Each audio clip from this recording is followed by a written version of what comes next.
The fork trembled in my hand as Donna's voice cut through the dinner table like a knife. Look at him, Stephanie. Still jobless after 2 years of marriage. A useless freeloader living off my daughter. Her cold eyes locked onto mine, and I felt my cheeks burn with shame. My wife Stephanie didn't even look up from her phone. She just chuckled. Mom's got a point. When are you planning to contribute something meaningful to this household? The words hit me like a slap. I had been looking for work, sending out applications every day. The job market was tough, and my confidence had taken hit after hit with each rejection letter. But hearing my own wife agree with her mother's cruel words broke something inside me. I've been trying, I whispered, my voice barely audible. Donna leaned back in her chair with a satisfied smirk. Trying isn't good enough, dear. My daughter deserves better than someone who sits around all day doing nothing. She picked up her wine glass and took a slow sip, never breaking eye contact. Without my daughter, you'd have absolutely nothing. The silence that followed felt like poison in the air. I couldn't sit there anymore. My chair scraped against the hardwood floor as I stood up quickly. Excuse me, I mumbled, rushing toward the bathroom before the anger could explode. My footsteps echoed down the hallway as I tried to escape their judgment. But as I reached for the bathroom door handle, I heard Donna's voice again. This time, she wasn't bothering to lower it. Stephanie, honey, you really need to think about your future. This man is dragging you down. Her voice was sweet now, the way it always was when she spoke directly to her daughter. You could find a real man. Someone with ambition, with a career. I pressed my back against the wall, my heart pounding so hard I was sure they could hear it from the dining room. Stephanie's response made my blood freeze. I know, Mom.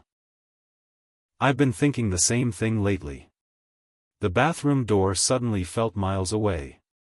My legs turned to jelly as the realization hit me. This wasn't just about Donna's opinion anymore. My own wife was discussing my replacement like I was a broken appliance. Was my marriage already over? Standing in that hallway, memories flooded back like a dam had burst. I remembered the acceptance letter to graduate school that I had turned down 3 years ago. Professor Excel had personally recommended me for the advanced engineering program at the university. You have real talent, he had said. Don't waste it. But I had been so in love with Stephanie then. When she got the job offer in this city, I didn't hesitate. I packed up my dreams and followed her across the country. We'll figure out your career once we're settled, she had promised. I had been top of my class in engineering school. I had internships at major tech companies fighting to hire me. Software projects I created during college had won awards. But I had walked away from all of it for her. I gave up everything for you, I whispered to the empty hallway, my reflection staring back at me from the mirror across the hall. That young man in the reflection looked defeated, broken down by months of rejection and criticism. But underneath all that pain, something else was stirring. A fire I had forgotten existed. The same drive that had earned me those awards. Maybe it was time to remember who I used to be. The next morning, Stephanie was already gone for work when the doorbell rang. I opened it to find Donna standing there with 3 large suitcases and a triumphant smile. Surprise, she announced, pushing past me into the house. I've decided to move in for a while. Just temporarily, of course, until I find a new place. She wheeled her largest suitcase into the living room like she owned the place. Move in? My voice came out as a squeak. Stephanie didn't mention anything about this. Donna waved her hand dismissively. Oh, I texted her this morning. She's thrilled to have her mother around to help run things properly. She looked around the living room with disapproval. This place could definitely use a woman's touch. My phone buzzed with a text from Stephanie, Mom's staying for a few weeks. Be nice to her. Not, is this okay with you, or, how do you feel about this?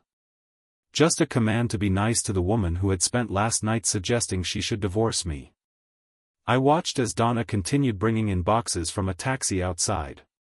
Each box felt like another weight being placed on my chest. When she brought in the final box marked, kitchen supplies, I realized this wasn't temporary. She was moving in to take over completely. I woke up the next morning to find a laminated piece of paper taped to the refrigerator. In Donna's perfect handwriting, it was titled, Household Responsibilities, with my name at the top. The list was 3 pages long. Wake up at 6 a.m. to prepare breakfast. Clean kitchen after every meal. Do all laundry, including hand-washing delicates. Vacuum all floors daily. Clean all bathrooms every other day. Grocery shopping with pre-approved list only. At the bottom, in red ink, she had written, since you don't contribute financially, the least you can do is earn your keep through service. My hands shook as I read it. She had reduced me to an unpaid maid in my own home. Stephanie walked into the kitchen, already dressed for work. She glanced at the list and nodded approvingly. Looks reasonable to me. Mom's just trying to add some structure around here. Structure? I stared at her in disbelief. Stephanie, this is humiliating. I'm your husband, not your housekeeper. She poured her coffee into a travel mug without meeting my eyes. Maybe if you had a job, things would be different. Until then, this seems fair. Fair. The word echoed in my head as she kissed her mother's cheek goodbye and walked out the door. I looked down at the list again, my fists clenching involuntarily. 2 weeks later, Donna decided to throw a dinner party. She invited her book club friends, presenting herself as the lady of the house while I served drinks and appetizers like hired help. This is Stephanie's husband, she announced to her friend Carol, gesturing toward me like I was an interesting piece of furniture. He's still looking for work, so I've been helping him find ways to contribute to the household. Carol raised an eyebrow. Oh, how long has he been job hunting? Over 2 years now, Donna replied with fake concern. But don't worry, he earns his keep. He eats the food I buy, sleeps in the house my daughter pays for, so the least he can do is make himself useful around here. The women all nodded sympathetically, looking at me with pity that made my skin crawl. I stood there holding a tray of cheese and crackers, feeling smaller with each passing second. But something strange happened as I walked back to the kitchen. Instead of the usual shame and embarrassment, I felt something else entirely. A cold, calculating anger that settled in my chest like ice. As I arranged more appetizers on serving plates, I caught my reflection in the kitchen window. For the first time in months, I wasn't looking down at the floor. They think I'm powerless, I thought to myself. They're wrong. That night, after Donna's friends had left and Stephanie had gone to bed, I sat at the kitchen table with my old laptop. The screen glowed in the darkness as I opened a document I hadn't touched in 2 years, my resume. Looking at it was like looking at a stranger. Awards, achievements, glowing recommendations from professors and supervisors. Had I really accomplished all of this? I spent 3 hours updating it, adding the volunteer work I had done since moving here, the small projects I had helped Stephanie with. By the time I finished, I had to admit it looked impressive. Then I did something I hadn't done in months. I opened my email and scrolled through my contacts until I found Professor Excel's address. My fingers hovered over the keyboard for a long moment before I started typing. Dear Professor Excel, I hope this email finds you well. I know it's been a long time since we last spoke, but I wanted to reach out about potential opportunities in the tech field. I'm ready to get back into the career I put on hold. I hit send before I could change my mind. The reply came back within an hour. I've been waiting for this email for 3 years. Call me tomorrow. I have some ideas. For the first time in months, I fell asleep with something that felt like hope. 3 days later, I was cleaning Stephanie's office when her phone buzzed with a text message. The screen was face up on her desk, and I couldn't help but see the preview. It was from Donna: file the papers before he starts contributing financially. If he gets a job, he might have legal standing for more in the divorce. My blood turned to ice. I picked up the phone with shaking hands and scrolled up to see more of their conversation. "Stephanie, I've already talked to my lawyer. Just need to find the right moment to bring it up. Donna, don't wait too long. The longer this drags out, the more expensive it gets. Besides, I found someone perfect for you. Carol's son just moved back to town." "Stephanie, working on it, Mom. Give me another week or two." The phone slipped from my hands and clattered onto the desk. They weren't just talking about me behind my back anymore. They were actively planning to destroy me. But here's the thing they didn't know: I had already started fighting back. Professor Excel had connected me with 3 potential clients interested in software consulting. I carefully placed Stephanie's phone back exactly where I had found it and walked out of the office with my head held high. Let them think they were winning. I was just getting started. The next morning, I made sure to look extra defeated at breakfast. I let my shoulders slump and kept my eyes focused on my coffee cup as Donna rattled off more additions to my daily chore list. "I noticed you missed a spot when you were dusting yesterday," she said, her tone dripping with condescension. The picture frames in the living room still had fingerprints on them. "I'm sorry," I mumbled, playing the part perfectly. "I'll do better." Stephanie looked up from her newspaper with what might have been guilt, but it passed quickly. "Mom's just trying to help you develop better habits." I nodded meekly, but inside I was smiling. They thought they had broken me completely. They had no idea that while they were gloating over their secret plans, I was building my own strategy. That afternoon, while Donna was at her book club and Stephanie was at work, I drove to the bank and opened my own savings account. It was a small step, but it felt enormous. For the first time in 2 years, I had something that belonged only to me. The bank representative handed me my temporary debit card, and I slipped it into a hidden pocket in my wallet. This was just the beginning. When Donna came home that evening, she found me scrubbing the bathroom floor on my hands and knees, looking as pathetic as possible. She smiled with satisfaction, completely unaware that I was already 3 steps ahead. Professor Excel's connections were golden. Within a week, I had landed my first consulting project with a small startup company. They needed help developing a mobile app backend, and they were willing to pay well for remote work. The best part? I could do everything from home while Donna and Stephanie thought I was just cleaning and cooking all day. I set up a workspace in the spare bedroom closet, hidden behind old winter coats. My laptop, notebooks, and client files were invisible to anyone who didn't know to look for them. While Donna watched her morning talk shows and Stephanie was at work, I was writing code and earning money. The first payment hit my secret account after 2 weeks, $1,500 for a project that had taken me only 20 hours to complete. I stared at the bank balance on my phone screen, hardly believing it was real. But I didn't change anything about my behavior at home. I still followed Donna's ridiculous chore schedule. I still acted grateful when she bought groceries. I still let them both treat me like I was worthless. They had no idea that every insult, every dismissive comment, every cruel joke was just adding fuel to the fire burning inside me. My secret double life had begun, and it felt incredible. A few days later, I decided to have some fun with Donna's need for control. She had left me detailed instructions for preparing her favorite dinner, salmon with asparagus, cooked exactly 7 minutes. I cooked it for 12 minutes. When she cut into the salmon and found it slightly overcooked, her face turned red. "This is completely ruined. How hard is it to follow simple directions?" "I'm so sorry," I said, letting my voice shake. "I must have lost track of time while I was cleaning the windows like you asked." Stephanie sighed dramatically. "Come on, honey.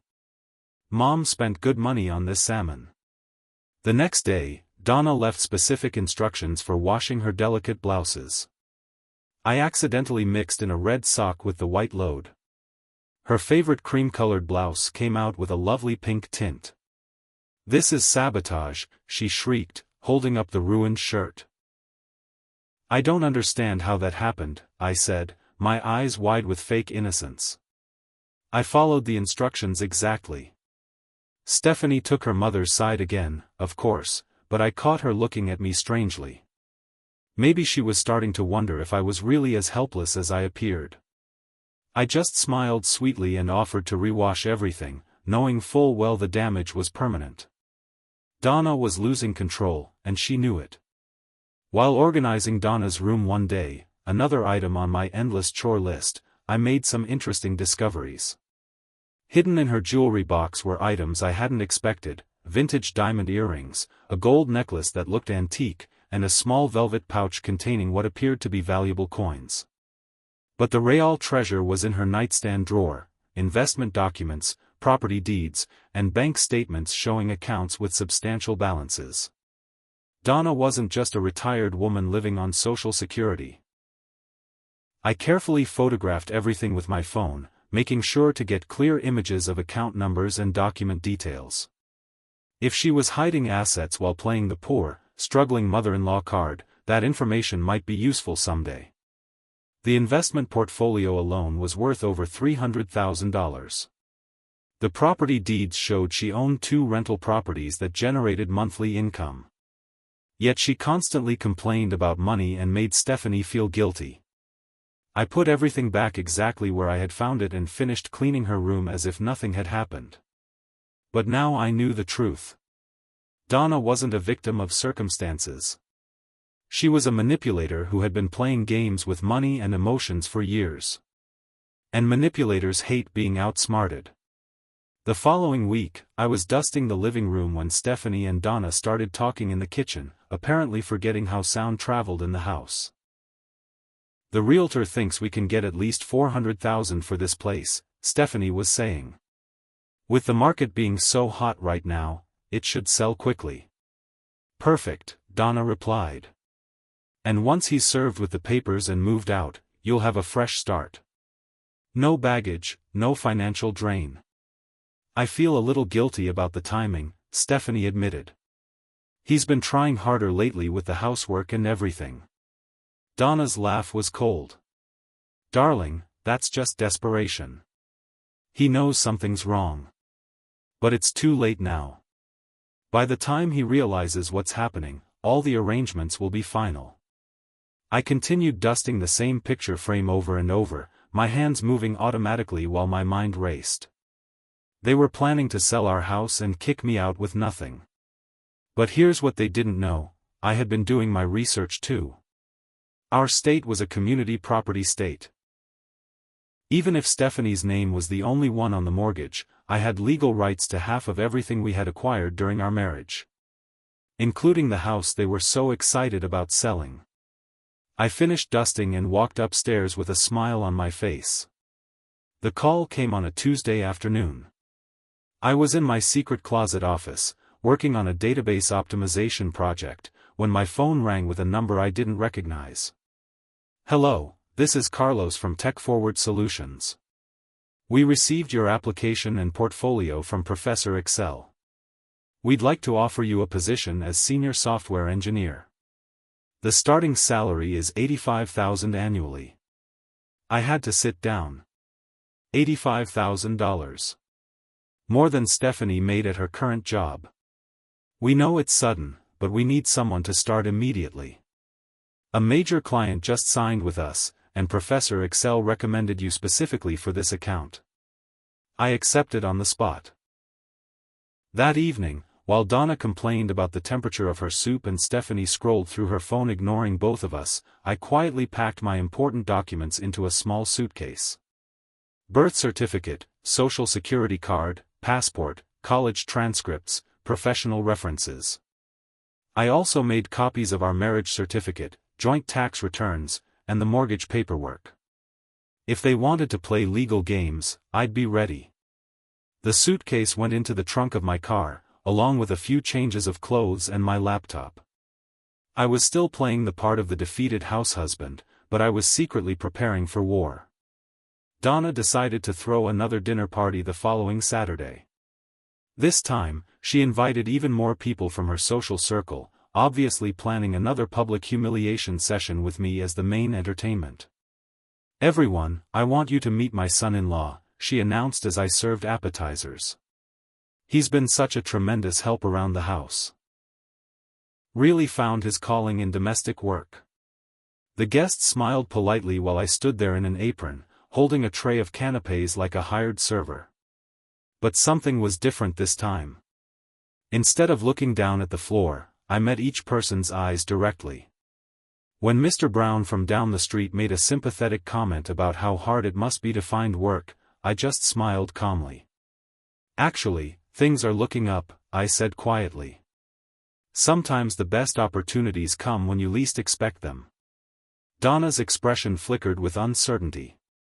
She wasn't used to me responding with confidence instead of shame. "Well," she said quickly, "let's not get our hopes up too high.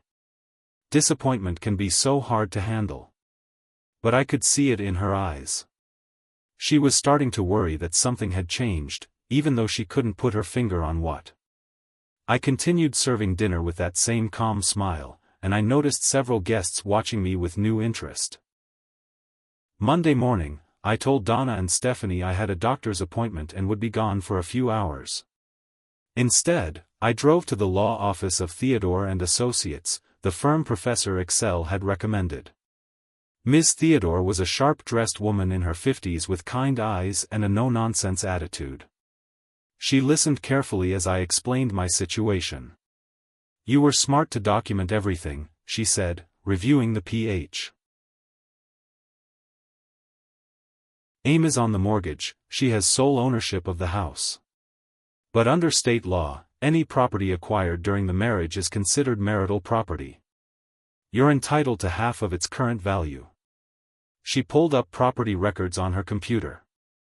Your house is currently assessed at $420,000. Even after paying off the remaining mortgage, you're looking at roughly $150,000 as your share.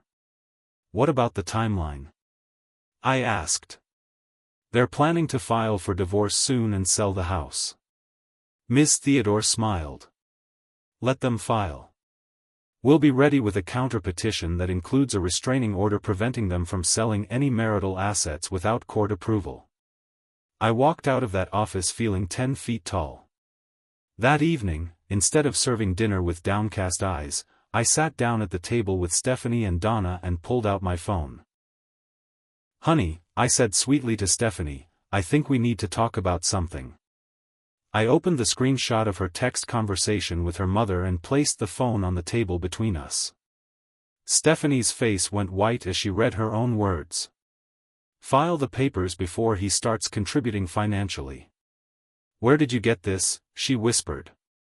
"Does it matter?" I asked, my voice still calm and pleasant. "What matters is that I know exactly what you two have been planning." Donna tried to grab the phone, but I was faster. "That's private correspondence. You had no right to." "I had no right?" I interrupted, and for the first time in months, my voice was strong and clear. "I had no right to discover that my wife and her mother are plotting to steal my home." Stephanie's mouth opened and closed like a fish. "It's not like that. We were trying to figure out." I leaned forward and looked her directly in the eyes. "I already know everything, Stephanie. The realtor, the lawyer, the plan to sell the house." The silence that followed was deafening. Instead of storming out or demanding they leave, I did something that completely caught them off guard. I started breaking down. Not real tears, of course, but they looked convincing enough. "I'm so sorry," I said, covering my face with my hands. "I know I've been a terrible husband. I know I've been a burden on both of you. Please don't throw me away." Stephanie and Donna exchanged glances, clearly confused by this sudden shift. "I'll do better," I continued through fake emotion. I'll follow all the rules. I'll work harder around the house. Just please don't divorce me. I have nowhere to go, no money, no family to help me. Donna's cruel smile returned. She was eating this up. Well, she said slowly, perhaps if you showed more gratitude for everything we've done for you. I am grateful. I said desperately. I'm so grateful that you've put a roof over my head and fed me all this time. Stephanie's chest puffed up with self-importance. Maybe we were being a little hasty with the divorce talk. If you really are willing to change. I am, I promised, still acting defeated. I'll prove it to you every day. They thought they had won. They thought I was broken and desperate, begging for their mercy. If only they knew what was coming next. The next morning, I woke up early and quietly transferred every penny from our joint checking and savings accounts into my personal account. Years of Stephanie's direct deposits, plus my recent consulting income, came to just over $47,000. I left exactly $50 in the joint account. Then I went downstairs and made breakfast as usual, acting like nothing had changed. Stephanie left for work with her normal goodbye kiss on her mother's cheek. Donna settled into her morning routine of talk shows and social media. Around noon, I got the text I was waiting for. Stephanie, what did you do to our account? Apparently, her credit card had been declined at lunch when she tried to pay for her meal with clients. The humiliation must have been intense. I texted back, I don't know what you mean. Is everything okay? My phone rang immediately. Stephanie was practically screaming. The account is empty. There's $50 left. Where is all our money? Our money? I asked innocently. I thought you said I never contributed anything. How could it be our money if I'm just a worthless freeloader? The silence on the other end of the line was golden. That evening, I cooked Donna's favorite dinner and set the table with the good china. When they were both seated and had started eating, I made my announcement. I have some exciting news to share, I said, standing at the head of the table like a host at a dinner party. They looked up at me with suspicion. I got a job, I continued cheerfully. Senior software engineer at Tech Forward Solutions. $85,000 a year. Stephanie dropped her fork. $85,000? That's more than I make. I know. I said with mock excitement. And I've already found a beautiful apartment downtown. I'll be moving out this weekend. Donna's face was turning purple. You can't just move out. We need to discuss arrangements. I pulled a thick envelope from behind my back and tossed it on the table. Funny you should mention that. These are legal documents claiming my half of all marital assets. Including this house. Your half. Stephanie sputtered. This house is in my name. Community property state, I replied sweetly. Anything acquired during marriage belongs to both spouses equally. The color drained from both their faces as they realized their perfect plan had just collapsed completely. I sat down and took a bite of my dinner. This salmon is perfectly cooked, don't you think? Stephanie immediately went into panic mode, trying to salvage the situation. Look, let's just slow down and talk about this rationally, she said, her voice shaking. We're married. We love each other. We can work through this misunderstanding. Misunderstanding? I repeated. Is that what you call plotting to steal my home and divorce me while I was supposedly too stupid to notice? Donna jumped in with her own desperate attempt at manipulation. Sweetheart, I know I've been hard on you, but it's only because I wanted you to reach your full potential. Look how well it worked. I stared at her in amazement. Are you seriously trying to take credit for your own psychological abuse? We're family, she continued, her voice taking on a pleading tone I'd never heard before. Family forgives each other. We can start over. Stephanie nodded eagerly.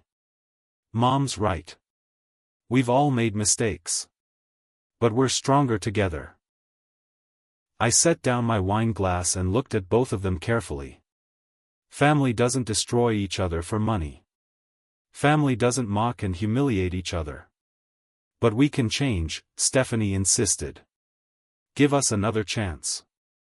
I smiled at her with the same condescending expression Donna had used on me for months. Sorry, darling. You had your chance. The desperation in their eyes was almost satisfying. I waited until dessert to drop the final bomb. Oh, I almost forgot, I said casually, pulling out my phone. Donna, you might want to check your jewelry box when you go upstairs tonight. Her face went rigid. What are you talking about? I moved a few things to a safety deposit box last week. For protection during the divorce proceedings, of course. You stole my jewelry, she shrieked, jumping up from her chair. Stole? I asked innocently. I prefer to think of it as safekeeping. After all, you've been claiming to be financially struggling this whole time. I wouldn't want anything to happen to those valuable family heirlooms. Stephanie looked confused. What family heirlooms? I pulled up the photos on my phone and showed her the images of her mother's hidden wealth. Did you know your poor, struggling mother owns multiple rental properties and has over $300,000 in investment accounts? Stephanie's jaw dropped as she stared at the evidence. Mom? Is this true? Donna's face had gone from red to white to green. That's private information. You had no right to go through my belongings. Just like you had no right to plot against your daughter's husband? I countered. Funny how privacy only matters when it's your secrets being exposed. The look Stephanie gave her mother was pure betrayal. The next morning, I did something that would haunt Donna for the rest of her life. I posted screenshots of their text conversation in the family WhatsApp group that included Stephanie's siblings, cousins, aunts, and uncles. Along with the screenshots, I wrote, I thought everyone should know what Stephanie and Donna have been planning.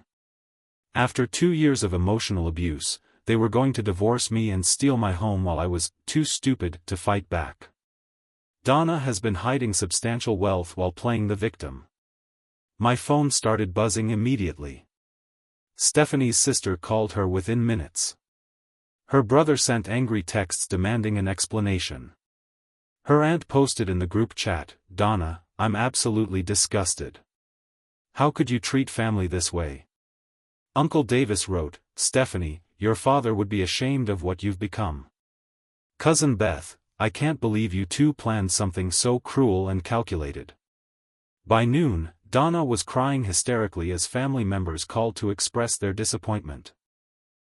Several relatives announced they were cutting off contact completely. Stephanie tried calling me repeatedly, but I let every call go to voicemail. Their reputations were destroyed, their family relationships were in ruins, and their financial plans had collapsed. Justice felt incredible. 3 days later, I was packing the last of my belongings in my new apartment when someone knocked frantically on the door. Through the peephole, I could see Donna standing in the hallway. Her hair was messy, her clothes wrinkled, and her face was streaked with tears. I opened the door but kept the chain lock engaged.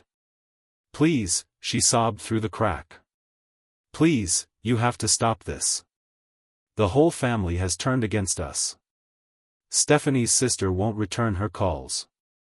No one will talk to us. And? I asked calmly. I'll give you anything you want. Money, jewelry, property deeds. Just please take down those posts. Please tell everyone it was all a misunderstanding. Behind her, Stephanie appeared in the hallway. She looked haggard and desperate, like a woman who had lost everything in a single week. We'll sign whatever papers you want, she said. No contest divorce, property settlement, anything. Just please stop destroying our lives. I looked at both of them through that small gap in the door. Two people who had spent months planning my destruction, now begging me for mercy. The thing is, I said softly, you're asking me to fix damage that you created. But I didn't ruin your lives. You did. Please, Donna whispered. I'm so sorry. No, I replied. You're not sorry for what you did. You're sorry you got caught. I closed the door and walked back into my beautiful new apartment. Floor-to-ceiling windows overlooked the city, hardwood floors gleamed under modern light fixtures, and everything belonged entirely to me. My phone buzzed with another desperate text from Stephanie, but I deleted it without reading.